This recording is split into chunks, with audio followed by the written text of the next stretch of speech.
En rueda de prensa, el licenciado Blasco Peñerrera Solá, presidente de la Cámara de Comercio de Quito, expresó la preocupación del sector productivo por la novena reforma tributaria que será presentada hoy a la Asamblea por parte del gobierno. Los ecuatorianos tendremos o habremos recibido 76 reformas a reglamentos de aplicación de impuestos, 9 reformas a la ley y 76 reformas a la aplicación de impuestos en nuestro país. Esto, sin duda alguna, ha generado inseguridad jurídica, inestabilidad económica, falta de competitividad y falta de inversión. Por lo tanto, no es de admirarse, por ello, que la inversión extranjera directa en el presente año, en el 2011, tan solo llegue al 1,5% del Producto Interno Bruto, o apenas sea de 800 millones de dólares, cuando nuestro vecino del norte, Colombia, recibirá 15.000 millones de dólares en inversión y Perú esté bordeando los 10.000 millones de dólares. 15.000 millones de dólares Colombia, 10.000 millones de dólares Perú, el Ecuador 850 millones. ¿Para qué las 9 reformas tributarias? ¿Para qué? Siempre han sido para cobrar más impuestos. ¿A dónde han sido dirigidos estos impuestos que hoy representan el 19.2% del Producto Interno Bruto?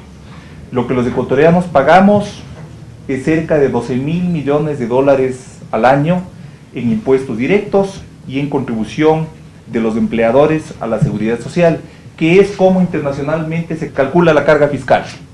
Impuestos directos más contribución de los empleadores a la seguridad social. 19,2% de carga fiscal en relación al Producto Interno Bruto nos hace el cuarto país más caro en América Latina. En los últimos 5 años habremos pagado al Estado alrededor de 40.000 millones de dólares. ¿Para recibir qué a cambio? Vamos a decir, la tasa de crecimiento, pues eso, le damos al Estado una serie de recursos, una cantidad enorme de recursos, para que a cambio nos dé unos resultados. El Producto Interno Bruto ha tenido en promedio una tasa de crecimiento del 3,5%. Descontando la tasa de crecimiento poblacional, esto quiere decir hemos contribuido con más de 40.000 millones de dólares para que el Estado, luego de haber manejado equivocadamente la economía, nos entregue un crecimiento o devuelva o haya generado un crecimiento menor al 1%, incumpliendo todos los años, las metas de crecimiento esperado. Según la CEPAL, en el Ecuador en los últimos años no se ha reducido la pobreza, sino por el contrario se ha incrementado la pobreza. Somos uno de los países en América Latina que mayor concentración de riqueza tiene. 40.000 millones de dólares en pago de impuestos, ¿para qué? Para que se haya incrementado la pobreza. Según datos del Instituto Ecuatoriano de Seguridad Social, el desempleo absoluto llega al 15% de la población económicamente activa. El subempleo del 45%. Esto quiere decir que el desempleo total es del 60% de la población económicamente activa. 6 de cada 10 ecuatorianos que están en condiciones de trabajar no tienen empleo formal. Otro indicador importante, 40.000 millones de dólares en aportes de los ciudadanos al Estado para tener el 60% de desempleo. Un déficit en la balanza de pagos por un mal manejo de la política comercial y de la política de estímulo a la producción nacional, que llega en el presente año al 10% del Producto Interno Bruto. Y esto hace que el modelo sea insostenible en el tiempo. Finalmente se nos dice que esta nueva reforma, que como vemos, igual que ninguna de las 9 anteriores, han conseguido una mejoría en las condiciones de vida de los ecuatorianos, es una reforma verde, así fue como inicialmente se le calificó. Luego se dijo que era una reforma curativa, porque era una reforma para atender a los problemas de salud. Pues ni es verde, ni es ecológica, ni es curativa. Es un simple incremento a los impuestos de todos los ecuatorianos, principalmente a los impuestos de la clase media, que es la que se va a ver afectada de mayor forma, lógicamente de manera proporcional. No es verde, pues al incrementar 2 centavos en el costo de las botellas plásticas, lo que se hace es convertir a las botellas que luego de ser utilizadas se convierten en materia prima, que es reciclada y que es exportada inclusive en materia prima que no puede ser exportada y que no puede ser utilizada, porque se le está dando un valor a una materia prima que para poder ser reciclada y para poder ser exportada del país, tiene que tener niveles competitivos. No es verde, no es curativa. No es curativa porque si analizamos el presupuesto nacional del Estado, vemos que al Ministerio de Salud Pública le sobran en este año unos 500 millones de dólares en gasto de capital. El Ministerio de Salud Pública tuvo este año 679 millones de dólares para gastar en inversiones, que es lo más importante. Ha gastado hasta septiembre, según datos oficiales, tengo aquí una tabla, 173 millones de dólares. Le sobran 500 millones de dólares y ya termina el año. Y nos dicen que necesitan 450 millones más para salud. Ni es verde, ni es curativa, es un simple zarpazo más a la economía de los ecuatorianos. ¿Para qué?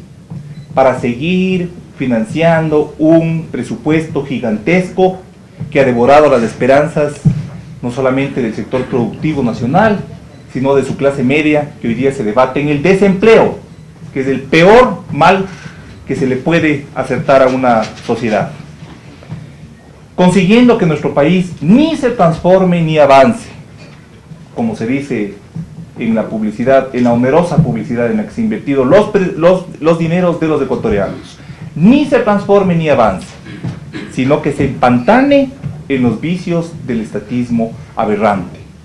Un nuevo zarpazo a la economía de todos los ecuatorianos y a las esperanzas por tener un país competitivo.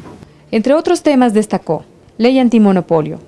En esta ocasión tenemos que informar a la opinión pública que la Cámara de Comercio de Quito acaba de presentar ante el Tribunal Constitucional una demanda de inconstitucionalidad de la Ley Orgánica de Control y Regulación del Poder del Mercado. Los argumentos son dos. Esta ley trata más de un tema, como fue enviada con carácter urgente en temas económicos, solamente podía tratar un solo tema, al tema en mención, es decir, al tema de la ley propiamente dicha. Se incluyeron regulaciones a la ley de radio y televisión y de instituciones financieras, o leyes de comunicación e instituciones financieras. Adicionalmente, la Ley Orgánica de Regulación y Control del Mercado establece que se cree una junta reguladora. La Constitución, en el artículo 335, establece que esa función, la de controlar el mercado, es exclusiva del Estado y no del Ejecutivo. Por lo tanto, claramente la ley es inconstitucional.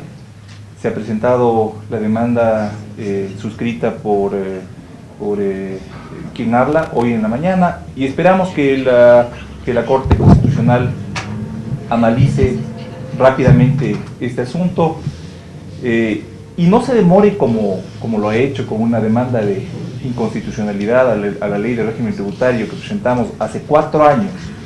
No se demore 4 años en analizar si es constitucional o no esta ley, la Ley de Control del Mercado, que, como en anteriores ocasiones habíamos mencionado, es una ley que trae afectaciones, es una ley peligrosa, es una mala ley para el país.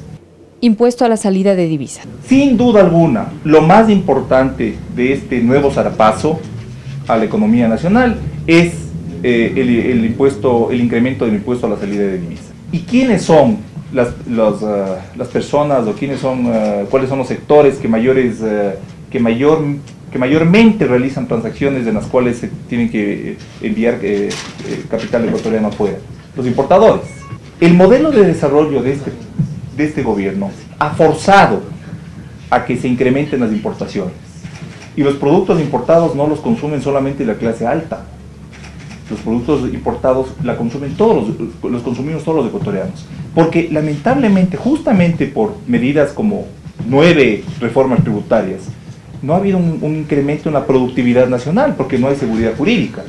Entonces los ecuatorianos consumimos mucho productos importados. Al encarecerse la salida de divisas, se encarece directamente el costo de los productos.